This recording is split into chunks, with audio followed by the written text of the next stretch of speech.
Hey guys, welcome back to the channel. Today we have a different kind of video, as you guys can see. Excuse the poor microphone quality. Unfortunately, I don't have a good microphone with me right now, so I'm working with what I got, and that is a really shitty microphone, apparently. Um, anyway, so today I'm going to talk about my spreadsheets. So this is, well, one spreadsheet that basically shows off, it basically where I keep track of all my current engines, current fleet, hence.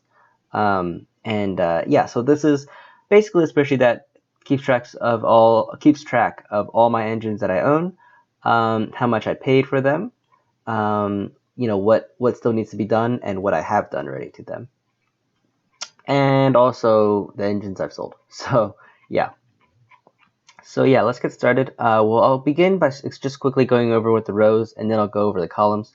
The rows are pretty straightforward. Each row is an engine. As you can see, there's quite a bit. So apparently right now I have 61 minus 3. It's like, what, 58 engines currently I own? Yeah, it's quite a big number actually, now that I think about it. But yeah, so that's that. That's how much I currently own, and this is how much I've sold. Clearly a lot more. Ignore this bottom here. But yeah, so there's definitely the reason I keep this sold is not really for pride or whatever really reason. It's just nice to see that what I've worked with before, and remember how much I sold each engine for. And for example, there's some interesting ones like this Baltimore and Ohio T3A. Made by Westside Brass. There's this Westside B&O Q4B. I've sold an Athearn Big Boy before, as well as BNSF SD70 Ace. I've sold some really interesting engines before, so yeah, it's always nice to go through that kind of stuff. That kind of stuff. But anyways, yeah, so that's the rows pretty much more or less done. Let's just go through the columns now. So the first 3 columns is basically to identify an engine. Actually, the first 4 columns, my bad. The first column is just a brand, pretty straightforward, BLI, MTH, Bachmann, etc. Second column is just kind of the class or prototype. PR H10S is a 280. Santa Fe 484, this one is actually the 3751 class 484. The 2102 is a 3800 class 210-2, stuff like that. So the next row is the number, the actual number on the cab. Then it's what type of engine, so steam, trolley, diesel, RDC, etc. And yeah, so with those 4 rows, basically you could identify which engine you're talking about. Next we have the selling price kind of thing. The first row is how much it's worth. So there's 2 numbers on each of these. The first number on the left is how much the engine was valued at the time of purchase in hobby shops on average. So, for example, a Broadway Limited L1S on average in hobby shops sold for about $350. And then the eBay price is the average selling price of the engine at the time used.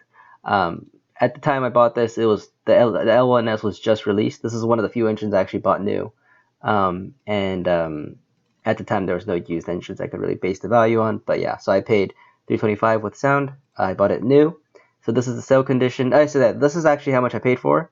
This is how much I actually paid for the engine. It also tells you if it came with sound or not. And this is how it came. So new, used, like new, used, and then used damage. And then there's also like used modded, which is basically just damage, and stuff like that. And also rarely you'll see one that just has parts. Yeah, so anyways, these tell you basically how much of a discount or ripped off I was when I bought the engine. Just kind of, I don't know, like a rough sense of how much you paid for it, which is always nice to see.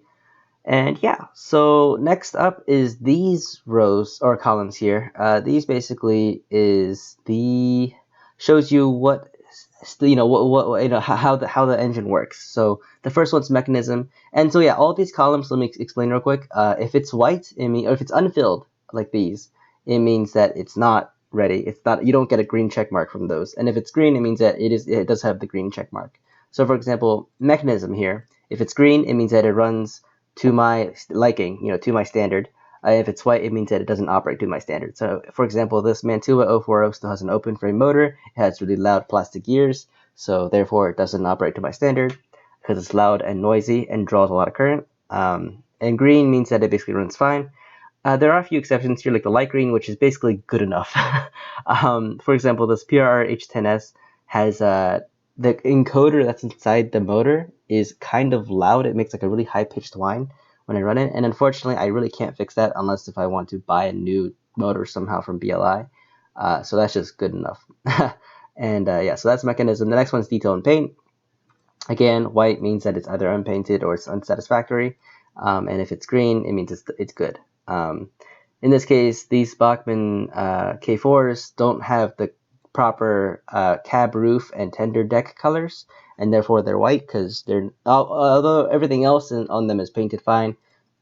It's it still needs a little work on the painting department, so those are not done yet. Therefore, they're not green. The next one is the decoder.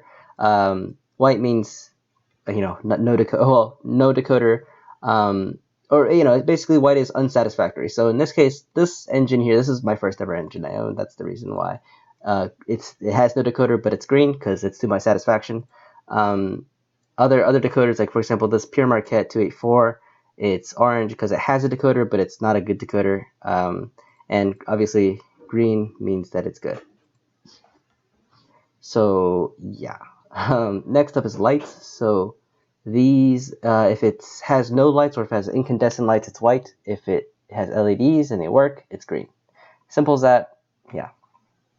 Next is coupler. So this is talking about whether it has a coupler or not, and also the coupler height. If the engine has couplers on both ends and they're at both at the proper height, they're green. If not, they're white. Simple as that. And the last row is keep. So these are, if it's green, it means it's an engine that I do plan to keep for at least the foreseeable future. And if it's white, it means that I don't know if I'm going to keep it. I might sell it. I might keep it. For example, this Pure Marquette Berkshire. If you don't recall, I bought this last winter. It was an impulse buy. It was really cheap, as you can tell, and it was dirty. It was really dirty.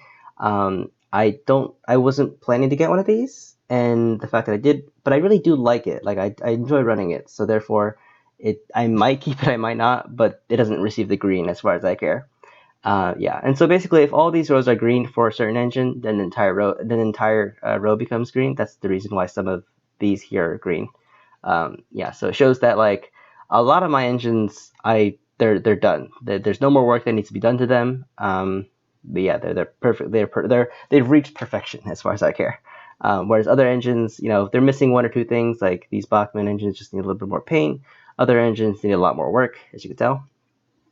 And yeah, and the last row is just simply the modifications. So green is what I've done, and blue is what I still have to do. Yeah, again, pretty straightforward.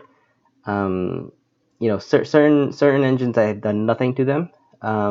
Other engines I've done a lot. So for example, let's see actually. Yeah, so some of these engines, wow, what is this engine here? Holy crap. What is this engine? Oh yeah, the Gem Brass PRR E6S. Yeah, I've done a lot of work to this engine, and it still needs a lot of work, honestly. But yeah, so you can tell, again, green is what I've done, blue is what I still have to do. For example, the Bachmann, let's go back to the Bachmann K4. This one I added custom details. I added the LED in the front. I repaired the crankshaft. I added DCC sound and a keep alive. I've swapped the trailing truck because the trailing truck was kind of bad. Repaired the piston linkage and repaired pickup issues. And then the only thing still needs to be done is paint cab and tender red. So that's it. Again, pretty straightforward, but yeah, I just like to keep track of what I've done to all my engines this way. I don't know, it's just nice to keep track of that kind of thing. So yeah.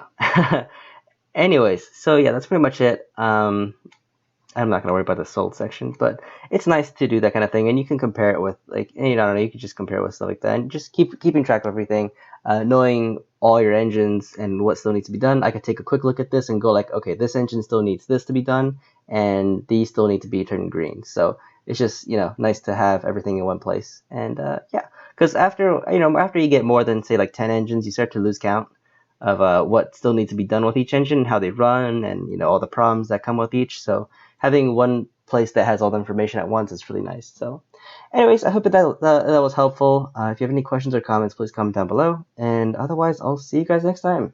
Bye.